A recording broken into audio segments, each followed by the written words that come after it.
think about the machine, the scientific accomplishment we call the computer. The apex, for many years, of man's accomplishments, of man's inventiveness, and it really is a marvelous thing to behold.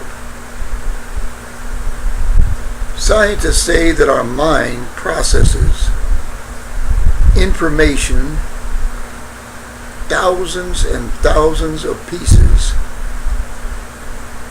in milliseconds.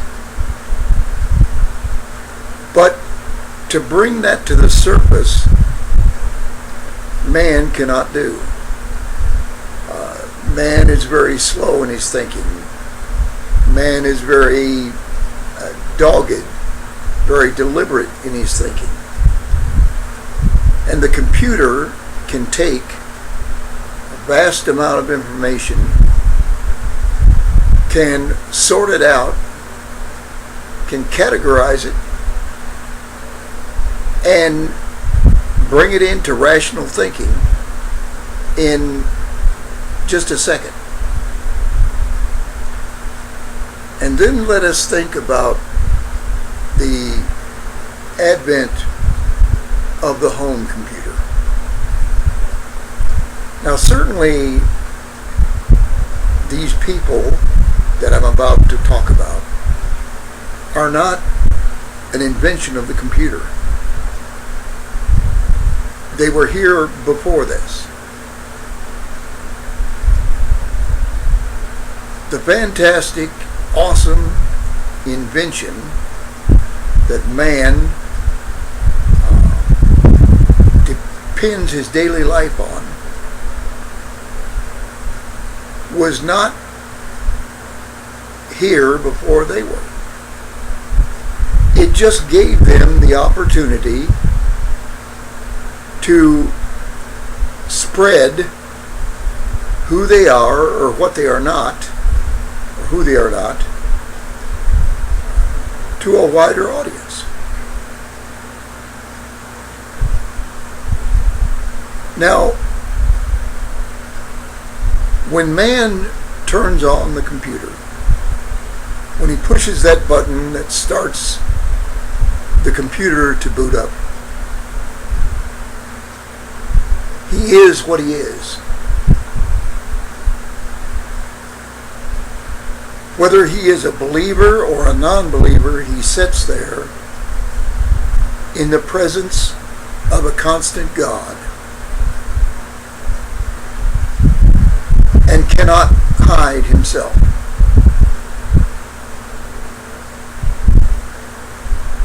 But as soon as that computer boots up and is ready to go,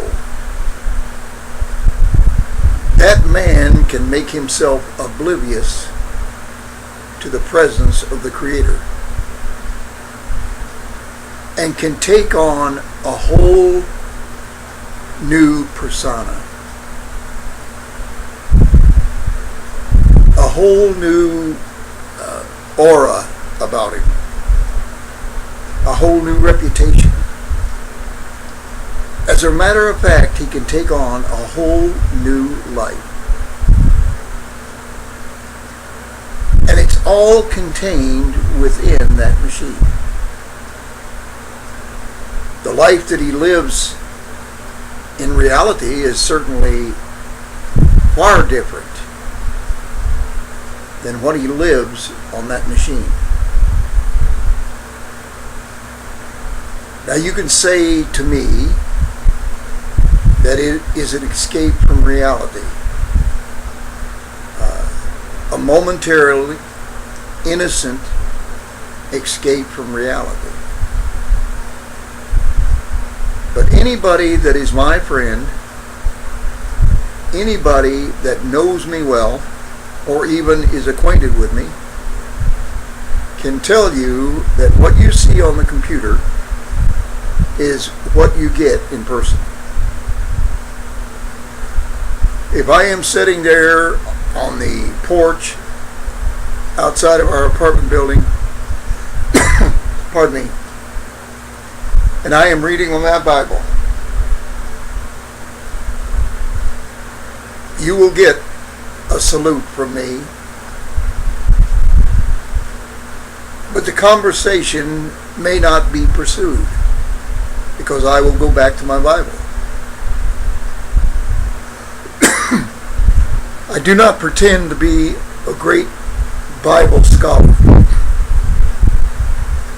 Many of the things the Lord teaches me or talks to me about, I forget almost immediately. That's why at 4:30 a.m. Philippine time, sitting in Makati next to my bed, I am making a video with my wife possibly trying to sleep or trying to shut my voice out, but tolerating it all the same.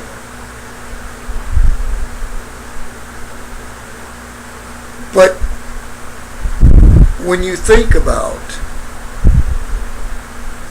the people that you meet on the computer and you call them friend just because they acknowledge you, who are they? What are they? Are they really being honest with what they feel when they speak to me on the computer? Are they really being honest when they write a long comment? Or are they trying in their own way to be somebody else for that moment?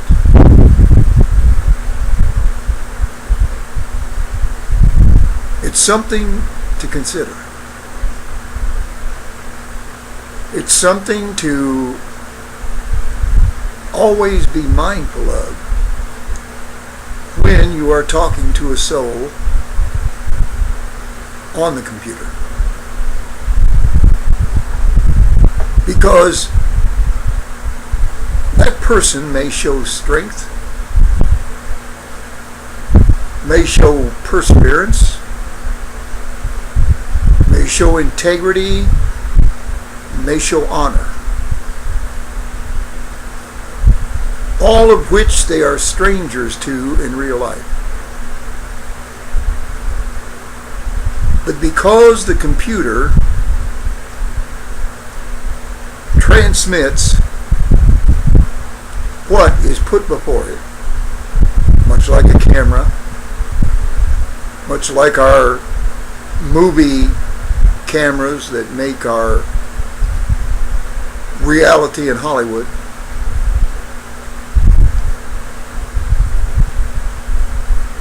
there is a possibility that the person is not who they project.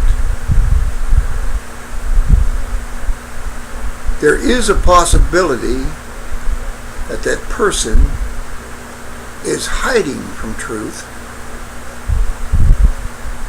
and this is the only way that they can fellowship. And I pray many times that God would show me those who are doing just that. God has shown me many times people, their faces. He has shown me that a person that represents themselves as a woman is actually a man. He has shown me that a person that represents themselves as somebody who is out for my good, who is out to be a blessing to me, is not exactly what they seem. And they have become my hurt, or they will become my hurt. So, what do we trust? Do we trust our own needs? Do we trust our own judgment? Is it okay to become friends with everybody that comes along? And to that, I say a resounding yes. Because the computer, in all of its majesty, accomplishments, and power, cannot hide the truth forever. This person, if they have a cruel heart,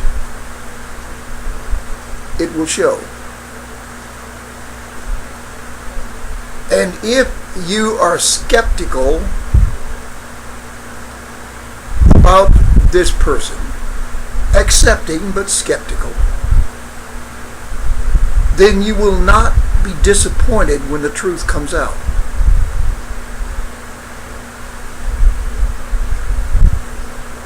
But it is not right,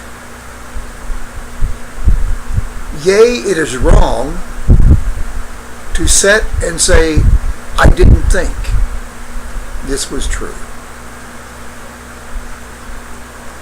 We just silently accept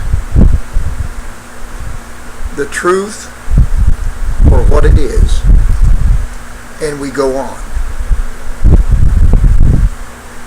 We let people come and go into our computer life, doing what they do, being what they are, and pretending to be what they desire to be. But we accept them at face value and live with disappointment if it comes. Now that sounds to me as close to Jesus Christ and His personality as you can get. I make comments teaching.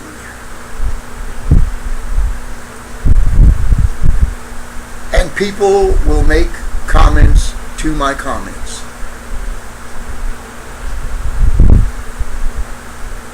Possibly they do not have a teaching ministry or a teaching video of their own.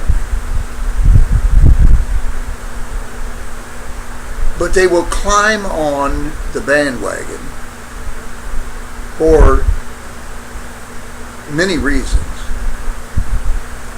And I have watched many videos. I'm a big history buff. I watch videos on the Civil War, the Second World War, the First World War, the Renaissance, the Dark Ages, everything. But when I come to a good ministry,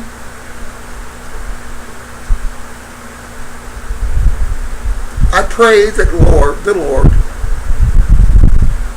will reward them openly for what they do secretly.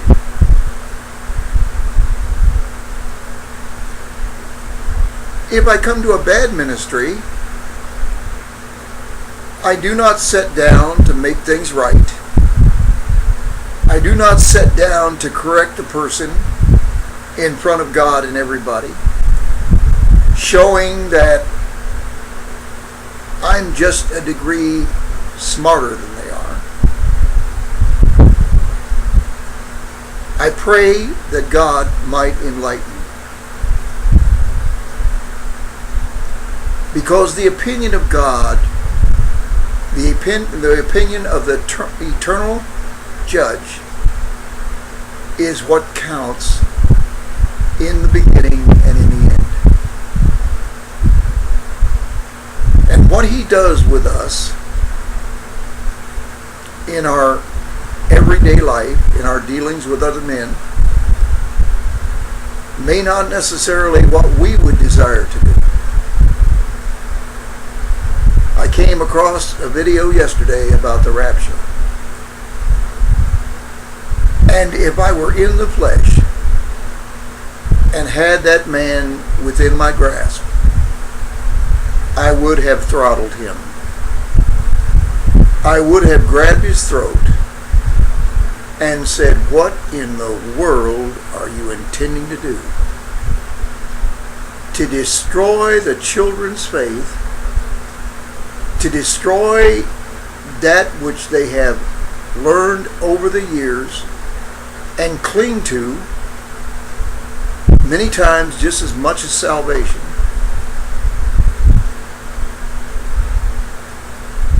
But God will reward this man for his works. And if I go around seeking to change their works, then I am not making them honest,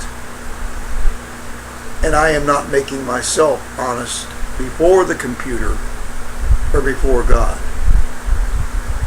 If I put forth an honest ministry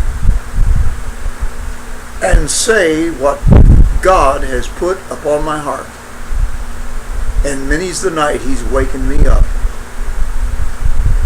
and dealt with me about a certain subject, and not regard the idiosyncrasies, the failures and the weaknesses of man and the men and women that are possibly listening to me, that I am wronging God, I am wronging honesty and honor, and I am going against, secretly or unconsciously, everything that I'm trying to exude on the computer. When we lie to others as we sit before the camera on the computer, that's bad enough. But when we lie to ourselves and convince ourselves we are something we're not, that is disastrous. God bless you. Meditate upon the words, not because I've told you that they are total truth or absolute reality, but because there is wisdom there and you know it.